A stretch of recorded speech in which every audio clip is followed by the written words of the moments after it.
conflict, not a war! Not a conflict, not a war! This is genocide! This is genocide!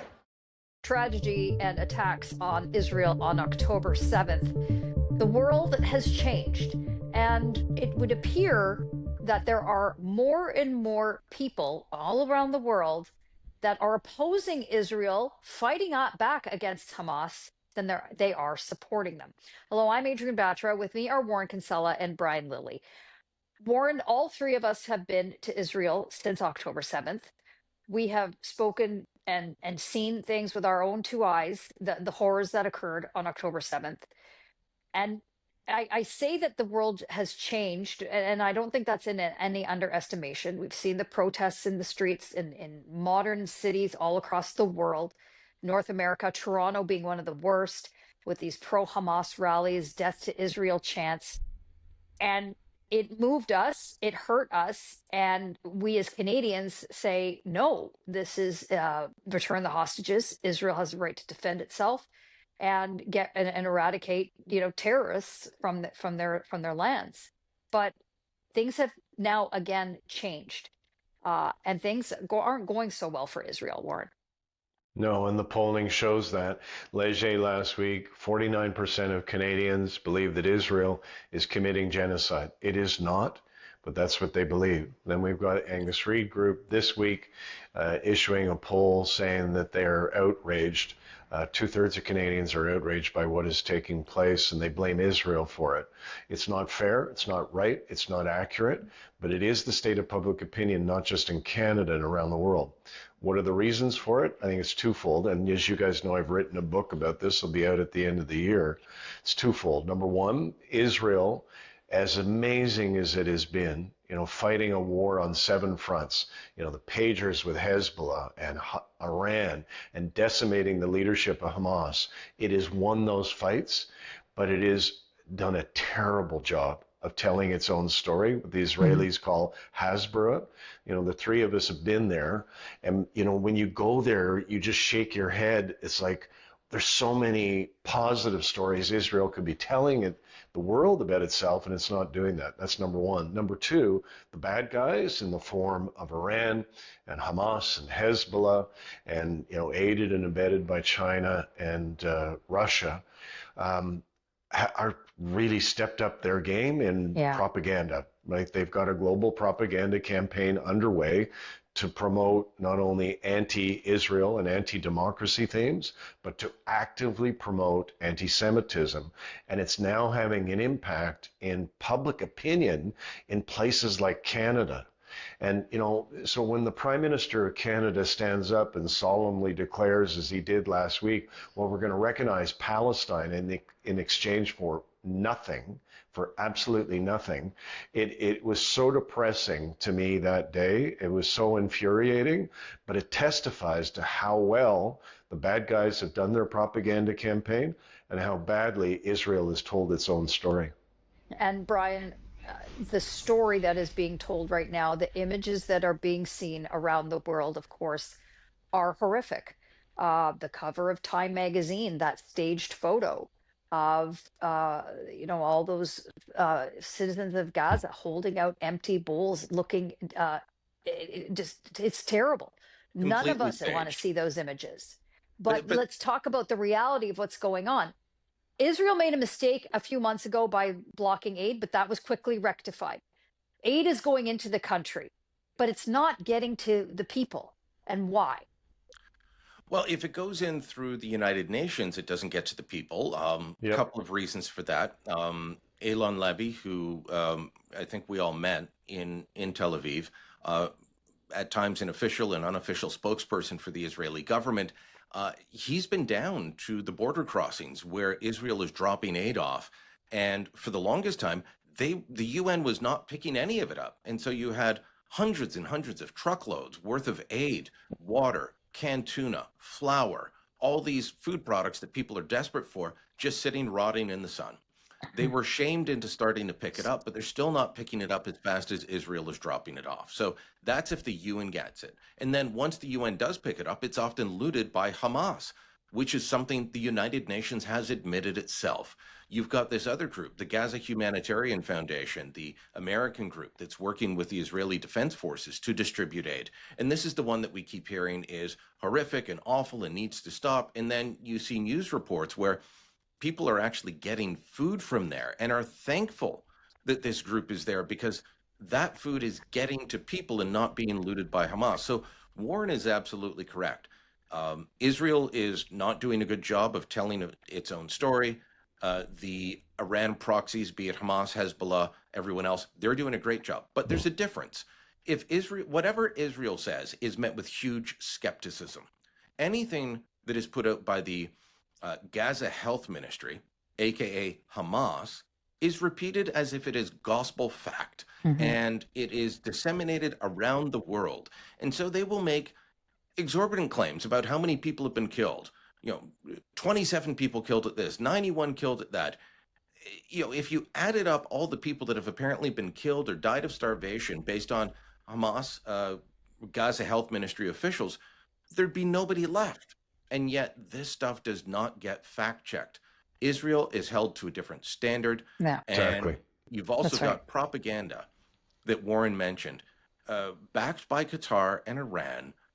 Billions of dollars have been spent to disseminate this propaganda, to undermine Western values, to spread anti-Semitism. This is the same playbook the Russians used or the old USSR used when Warren was fighting communists at Carleton University in the 80s. It's honestly the same thing. Yeah. They spent a lot of money to undermine Western ideals, Western capitalism. That's still happening. It's just who's doing it is differently. And yes, it is impacting public opinion in all the wrong ways.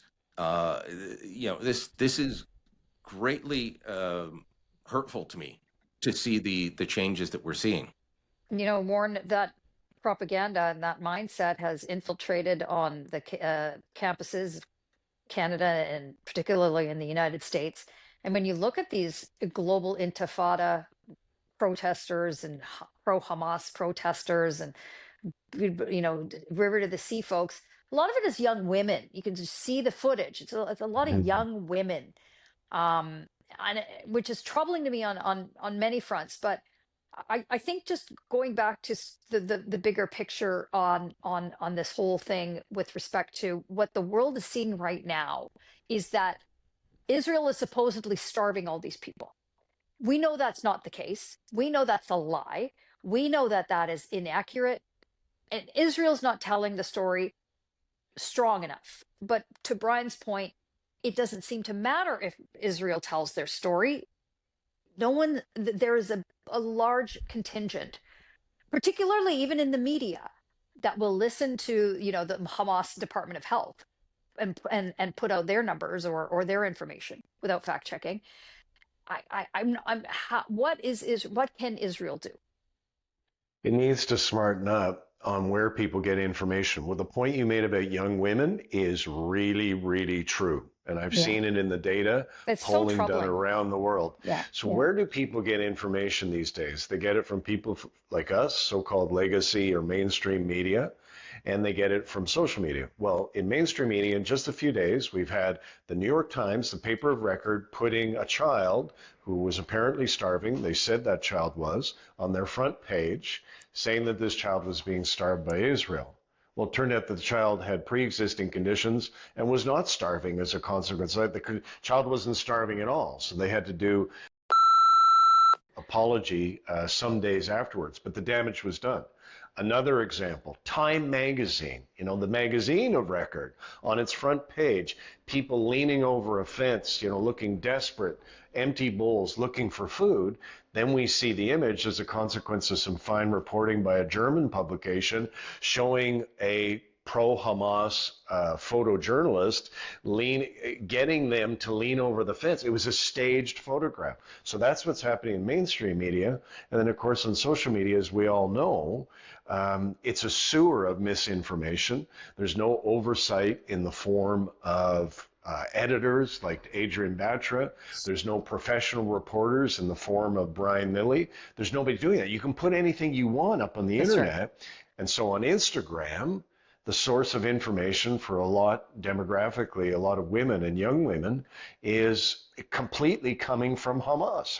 Hamas has got and has had a social media team of 160 people in Gaza.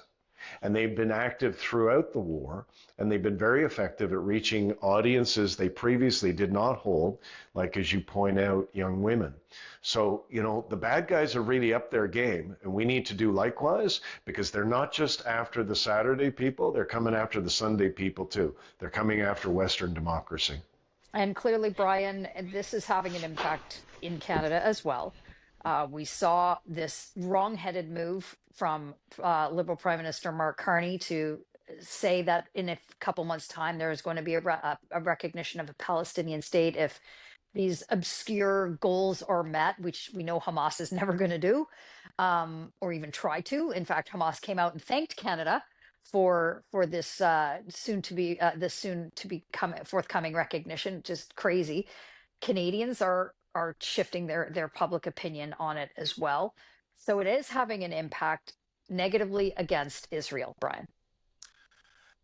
And look, Carney, as Warren alluded to earlier, Carney made this promise. It reminds me of Wimpy from Popeyes. I'll gladly pay you Tuesday for a hamburger today.